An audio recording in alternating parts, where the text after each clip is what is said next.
Hey, namaste. I'm Kay. This is Ecstatic Self.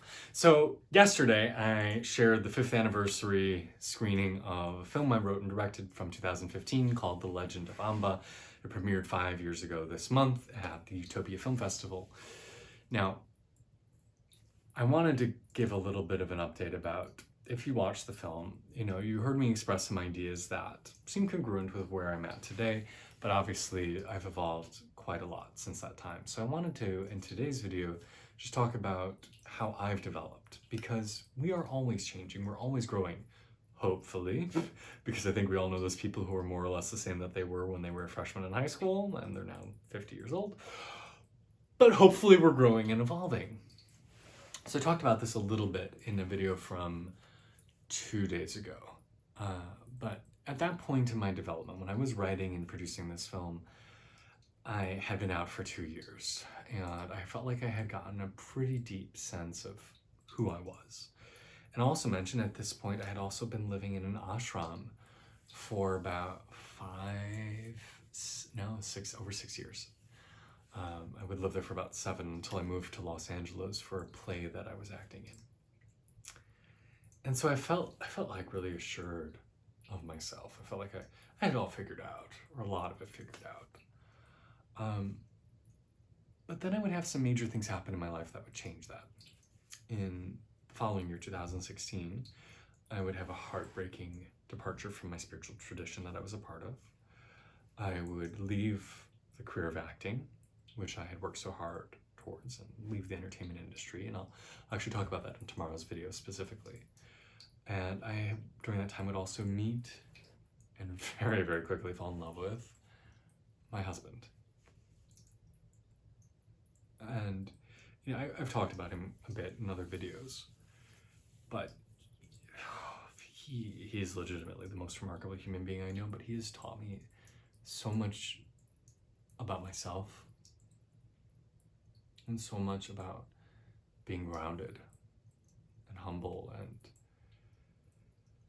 things that helped me come home to myself in a really profound way, to learn to seek validation internally. But all of these things happened in a very short period of time, and it really shifted the certainty I felt about how the universe works, how spirituality works, what do I know and what I don't know. And so since the time that this movie came out, I really do feel like I've entered into a much greater state of not knowing, which is, ironic considering that now I tell people what to do for a living. I'm a life coach. But I've entered this state of saying, hey, I might have some expertise in this one area, but there are plenty of contradictory thoughts and ideas and schools of thought that are equally true. And I might have lived this set of life experiences, but there are a million other iterations that are also valid. And the more I come to know and study and connect and reach people, the more I realize that I don't know. And if I were writing a film today, I don't think it would be nearly as prescriptive. I don't think it would be so authoritative in how things are and what does clarity mean and what does coming home to yourself mean, because there is no destination. There is no one right answer. It is a continual evolution process for all of us. And so I feel like, yes, I've definitely grown. I've become much more grounded. I've become so much more self-reliant. But I think I've achieved a deeper level of humility, a deeper level of saying, I don't have it all figured out. Because in 2015, when this came out, I was very much embedded in the spiritual community I was part of that ashram. And, there was a teacher figure, a guru, who had all the right answers. And then you would take those answers into yourself, and then you knew, right? Like, you knew that this type of practice was the best, and you knew that getting up at 5 a.m. in the morning was the best, and you knew that eating vegetarian was the best, and you knew that blank and blank and blank and blank and blank and blank and blank. And then I watched how that person fucked me over, pardon my French.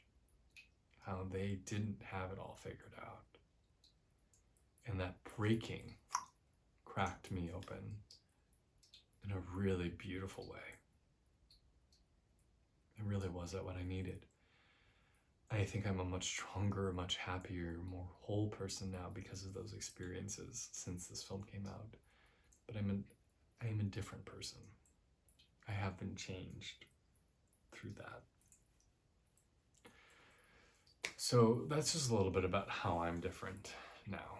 If you want to see how would I make art now versus back then, well, you could read my book that's coming out, Journey to the Ecstatic Self. And if ever you want to read it and you can't afford or do not simply want to buy a copy, shoot me an email. I'm happy to send you a copy for free.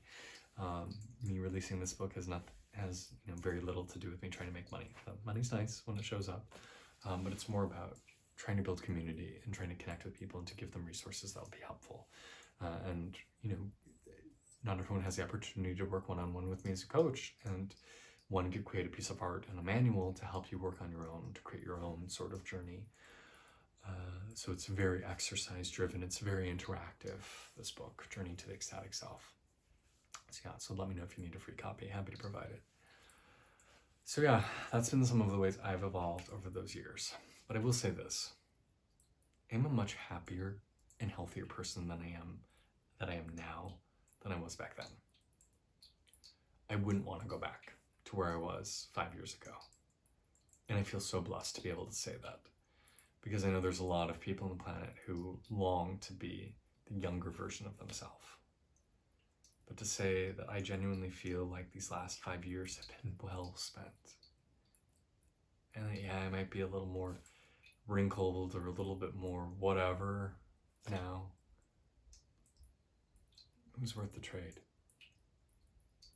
And so I hope you feel that way as well. I hope that each year you feel like that trade of giving a year of your life for what you've gained internally was worth the effort. I'm Kay. This is Ecstatic Self. Namaste.